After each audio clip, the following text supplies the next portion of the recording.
Quickly about obesity. So Yes. when a person is like obese, like they've got like they've got a lot of fat on their body, right? 25% or 30% of fat on their body. They will be able to fast, like if they can get metabolically flexible, they can actually do a fast longer than a person that's slim because they've got the fat on them as meals to eat, right? As you're dropping down the weight. So typically I know like if I get to a point where I feel like I'm getting too fatty, like there's a little too much fat on me, I know I could probably do for me a longer fast. I could push it beyond 3 days and get a good benefit out of that because I know I have a lot of stored away fat on me. So if you are already slim though, and you try to do a longer fast, it might be way more difficult because your body's not it doesn't have enough, as much access to the ketones coming off potentially. Now, if you're really flexible though, and you do this a lot, your body has adapted, it's using its complex 2 a lot. Um, you're probably healed more, your cells are working better in your organs, and you're able to do these processes. If you do a fast too long and here's another problem too. If you have to do physical activity and you're fasting, your body is going to probably start calling on breaking down muscle. But if you're like doing very light exercising or no exercising during a fast, that's ideal because your body's saying, I don't want to pull from all these other, structures, ligaments, tendons, muscles, all these other things. I want to like retain that and pull just from the fat if I have the fat available. So when I'm doing a fast, I'm very cognizant. I'm like, okay, this weekend's coming up. I've already got my exercise in. I don't want to like over stress myself mentally, emotionally, physically. I want to be in a very chill state, let my body just go in there, take the fat off, and then I'll turn it back on again and I'll, come out of my fast doing certain things as well, which probably should talk about like what does it look like going into a fast? What does it look like coming out of a fast? Yeah, I think this is a good time to talk about that. But before we do, can you talk a bit about just ketosis? Just explain it. Explain ketosis to just people who might be like, "What is that? What does that mean, ketosis?" So There might be people on ketosis, here that are brand new to these terms. yeah, so ketosis is just literally the conversion of fat into fuel. So, as a very layman's term, what it's doing is it's taking a fatty acid and breaking it down into water and CO2, and that happens in complex 4. But like like through the mitochondrial chain, you're just literally turning off your complex 1 more. So you're not like accessing your breaking down of your carbohydrates and glucose. And then you go through this metabolic shift to say, okay, turn off complex 1, now turn on complex 2 more, and start looking for fat sources to break into ketones into your body. Ketones are a really good fuel. Some ketones occur naturally in foods too, like coconut oil. They tell your body to start a different hormonal chain. And well, actually, it's the result of your hormones changing, believe it. Like it's kind of one and the same, but like kind of like once your body has stopped processing glucose or carbohydrates, your body's looking for a new fuel source. There's a hormone shift that happens where you will like insulin will be like coming back down to baseline levels. Your leptin is another hormone that is it's controlling all your energy dynamics in your whole body, and your leptin levels also come down to a baseline. And they're like, okay, insulin's like, I can't use anything else to store away fat anymore from carbohydrate sources or just in general. My pancreas doesn't need to spurt out any more insulin because there's no fuel around, like in my gut, in my bloodstream. So now I'm going to turn this entire process 180 degrees. And now I'm going to look for fuel inside the body. I'm going to look for fats inside the body. and I'm going to turn on what's called ketosis, which is starting to activate ketone bodies in your Well, body also to use as glucagon, food. right? Glucagon goes up. Glucagon, yep, glucagon goes up. You're this happens usually between hours 12 and 16.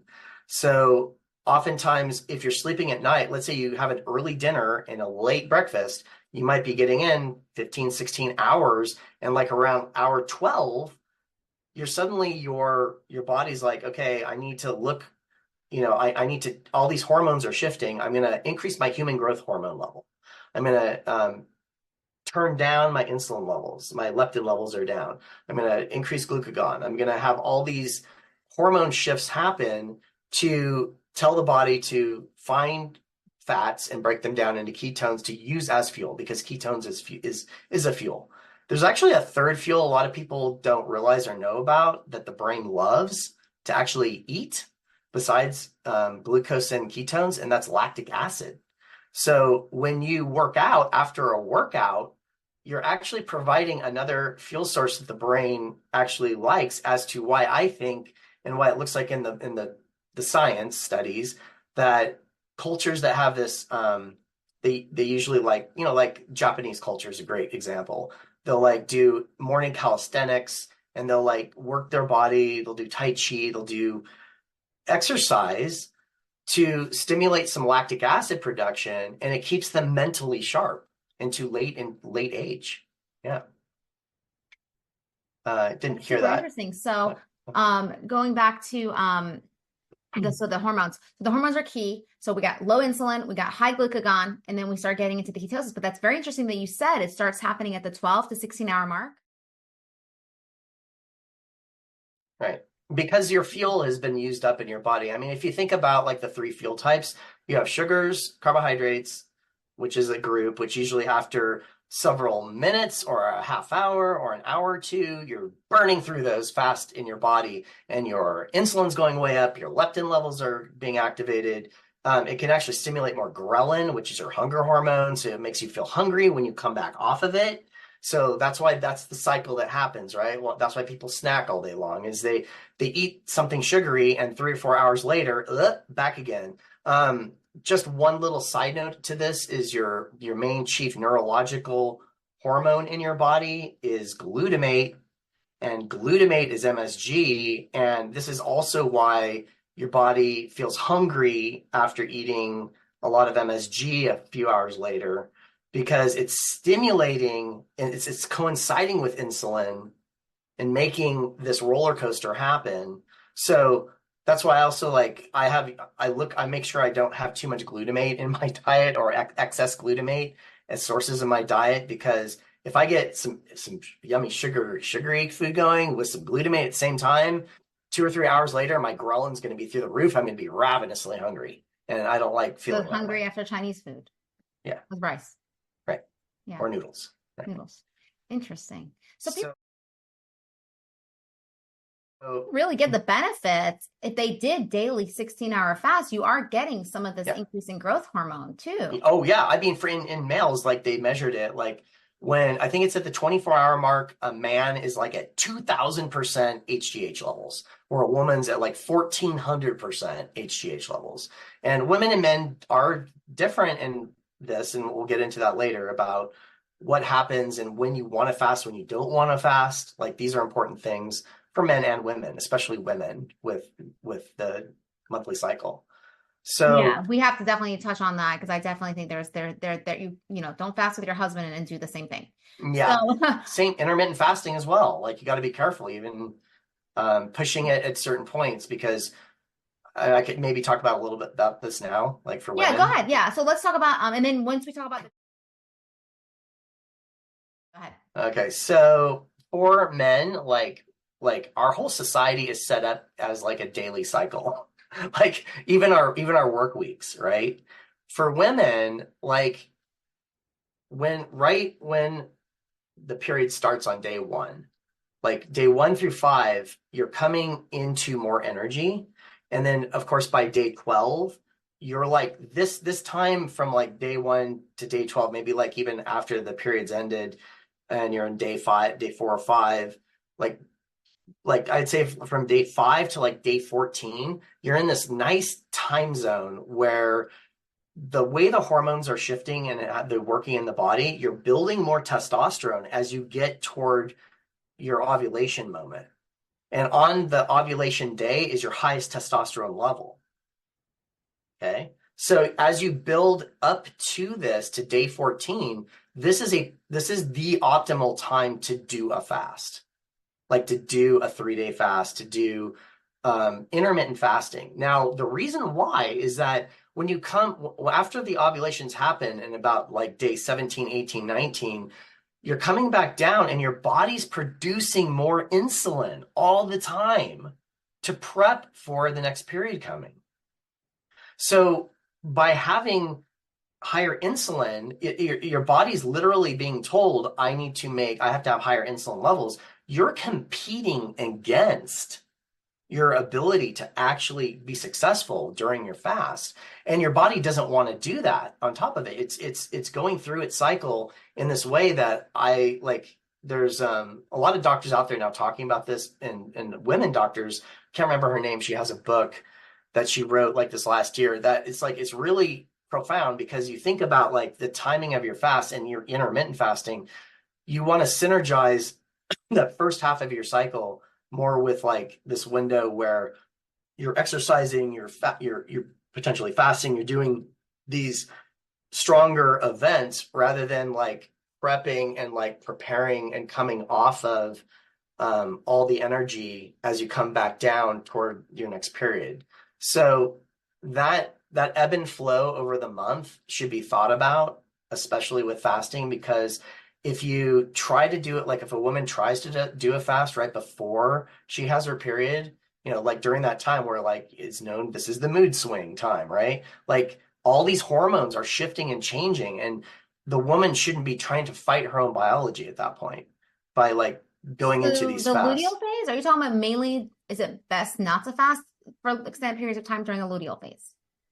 Um, during during the phase when you're about ready to have your period, like Oh, about okay. 5 days before it Oh, okay. and leading up to it, but not during the actual period because your actual period starts is on day one. Day one. So Okay. yeah, so like the time leading up to day one, that last week before day one, the time where women typically are That's the known to have more implantation window for swings. pregnancy. The what? That's a time where the embryo is implanting if you're trying to get pregnant. Yes, yes. And the insulin levels naturally go up and other hormone shifts happen where you're like trying to do a fast in that period of time. You might be able to do it. You might get away with an intermittent fast, like a, 12, 14, 16 hour Right. fast, but you might not feel good. And a lot of women don't. A lot of women are like, you know what? I took this to 15 hours and I feel like crap. And a lot of times it's during that period they're saying this and they're not recognizing if they would have tried that 15 hours on day 10 of their period versus on day 20, it'd be a whole different situation because you're Got it. literally fighting your biology and your insulin is pushing it up to like you're saying for the implanting of a potential offspring. Interesting. So for women And trying to get pregnant, that yeah, fasting during that critical implantation window could be counterproductive. right. And also a lot of women, you probably know this too, that have autoimmune diseases. Their worst time of the month is during this time from, after they've ovulated to when their next period's going to start. This time zone, the body's trying to like prep for things, and insulin and hormones are going to be more wild all over the place. And that's the way a woman works, right? Like from my reading, I'm not a woman, but that's my analysis of it. And for a man, it's like we have it so much easier, and it kind of sucks for women to know that too. It's like we just cycle daily. Like we have a huge glutamate surge in the morning, like you do. When we wake up in the morning, we go through the day. We can fast all day long. We can fast whenever we want. It's like unless we have other issues going on, like we have it way easier because we don't have this monthly cycle. And I think this should be actually recognized in our society that we are completely built differently, and we don't have like we should support the women that are having a harder, deeper time with this, and more power to the women that have to have all these extra hurdles to like do the fasting and just to like to live even in our society. Like on our like there's no like imagine if you go into an interview at a different time of the month, it could mean a different thing because of your hormone disruptions happening.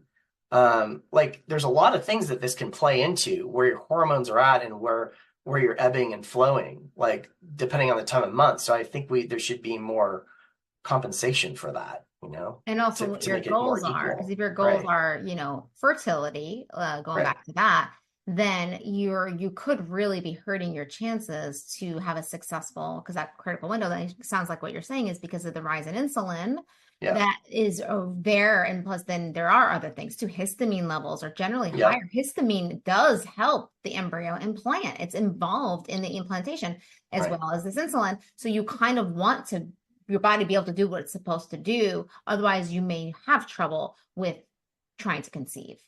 Yeah. And that's why a lot of runners and women that do heavy fasting and they do it prolonged through their whole period, if they're doing it through the back half of their period and pulling the insulin back down, sometimes their periods get messed up, right? And then they don't feel good and they lose their periods altogether because they're they're really pushing the hormones in a whole different direction by the way they're eating or consuming their food or not consuming their food in different periods of time, or they're overactivating and they're overstressing their body with like running marathons, you know, they're not running in that optimal window as much. They're keeping it even like a man does, and they're just running through every single day of their period the same amount. And they're not thinking of like maybe I should train for a marathon in a slightly different way, where I'm like training more in the start of my period and then coming off of it, letting my body rest and digest and getting into parasympathetic more in the last half of the period, and then like ebbing and flowing with their own biology. Like that's what I would do if I was a woman, right? Like I would be like thinking about what do I feel? Where am I at?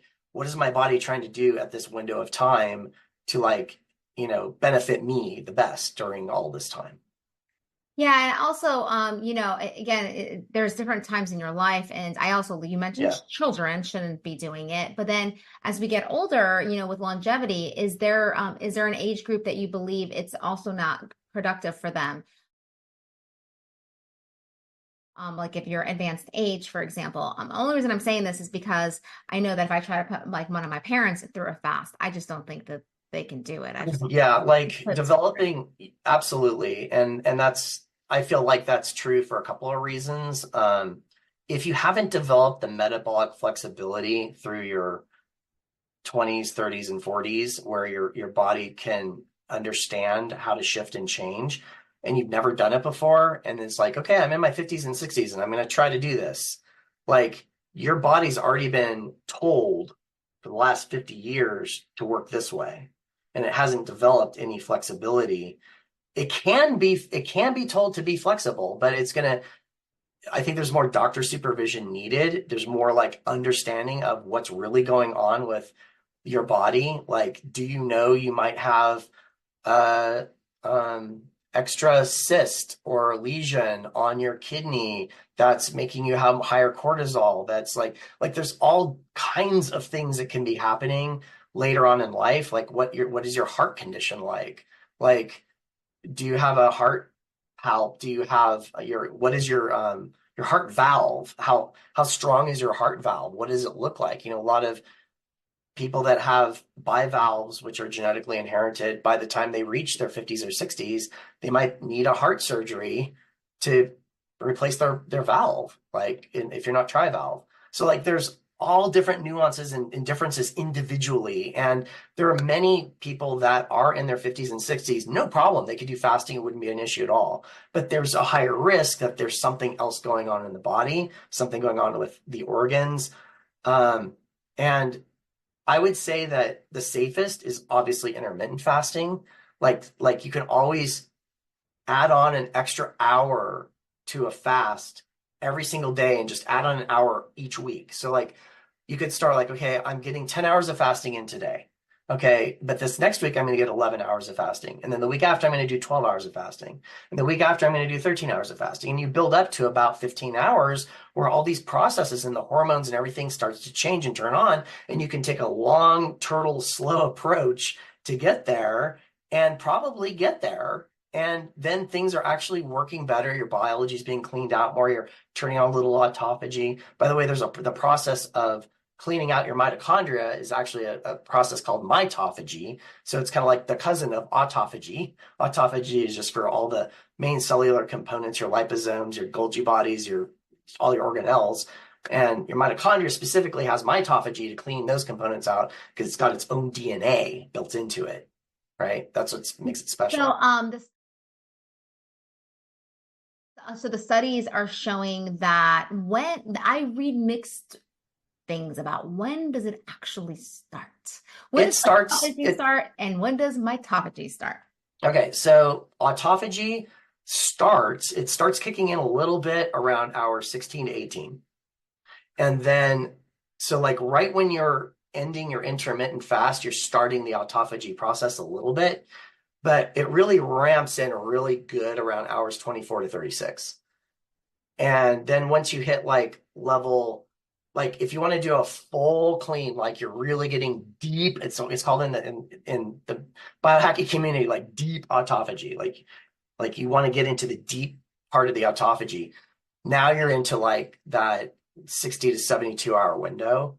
And that's also affecting immune system processes. Like it's going to be resetting your immune system. It could be triggering things in your immune system like shingles, right? It could be like during some of my longer fasts that I've gone like 12 or 14 days, I've noticed certain like wounds I've had on my body for a long time that like for some reason on day 9, my body's just saying, clean up this wound.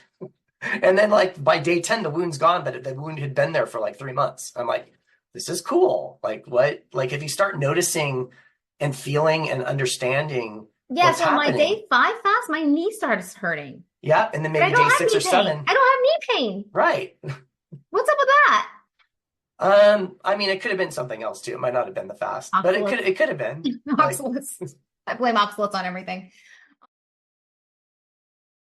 Is there a benefit? Because okay, so growth hormone. Do you know how much it increases by 72? And if you go to 5 days, what's the increase? Is it's there okay. more benefit to 5?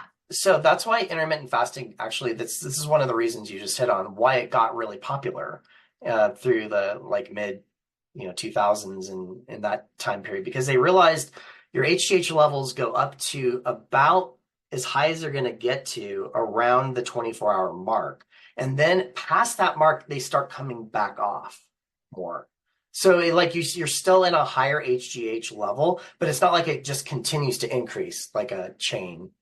It's like a lot of these hormones hit a peak, and then other processes start kicking in to be like, okay, I need to chew down some of my own cellular components to stay alive, and then recycle these things out, and then rebuild my structures inside of me. So hormones, they'll hit certain peaks at certain moments, and then they'll fall back down. There's also interesting studies that have happened in the last 5 years about gut things that happen too. So like Akkermansia, which is another really important gut bacteria that a lot of people attribute this to like not having enough Akkermansia relates to obesity, like why obesity happens.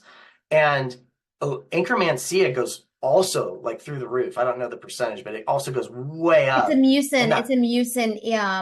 that's right. Mucinophilia is the second word of that species, and that's Mhm. because it consumes mucin. So obviously, when you're fasting, that's what you're producing more of, right? Right.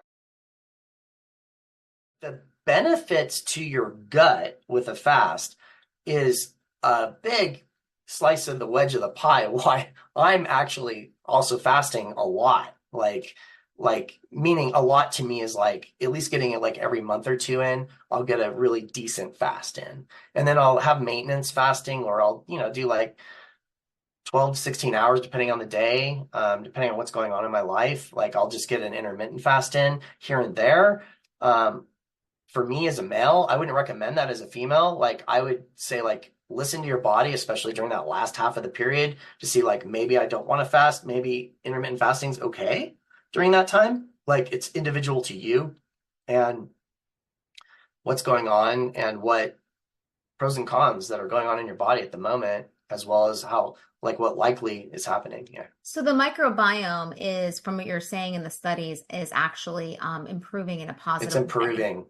It's more rebalancing, improving. You're starving off parasites. You're like letting your Fungus. microvilli repair, which is your Yep. gap junctions. Yep. Your gap junctions are related to EMF as well. Like with, yeah, like there's your own electromagnetic processes inside your body are repairing your neurological system, your Interesting. brain, right? Like you're like, this is why a article came out recently, like in the last couple of weeks, about type 3 diabetes, which is your brain stem and your insulin, too much insulin formation happening up in your brain, which is type 3 diabetes, which is why it's like hand in hand with Alzheimer's. Because they've even showed this. I remember reading this article like 15 years ago about, oh, I've noticed that if I gave my Alzheimer's mom some coconut oil, it's helping reverse her dementia and Alzheimer's. How is this possible? Well, if the brain has more access to ketones, it can do more repair, and it might not be like overwhelmed with glucose from our diets and insulin, which basically is numbing our brain. Our brain heals a way different way. Like our cells in our brains, like we have many of them from birth. They don't go through the regular cellular processes. So in order to clean, that's why like amyloid plaque is such a big deal in Alzheimer's, because you build this plaque up and you can't do actual autophagy in the way you think you can in your brain cells. You can do autophagy in your liver and your heart and all these other cells, but in your brain, it's a whole different mechanism where it uses the fascia system to help clean out the amyloid plaque tissue. So again, this is why exercise. Does fasting do that? Fasting, I don't know the answer to that, to be honest. It probably, I don't know. We'll have to like look up what fasting will do for the fascia system. Basically, fascia gets more activated. Like, you know, people have fascia mats where there's like little spikes on them, or they'll like hit the different parts of their body, or get a massage, hits the fascia, or jumping in place like rapidly will hit your fascia. So like little like strong little motions will do that. It's interesting to see if fasting has been shown to do that, because if it does, if your fascia gets activated and your lymph system gets activated, it can help drain out and pull that amyloid plaque back out of the brain, in theory. Interesting. Yeah. Yeah. So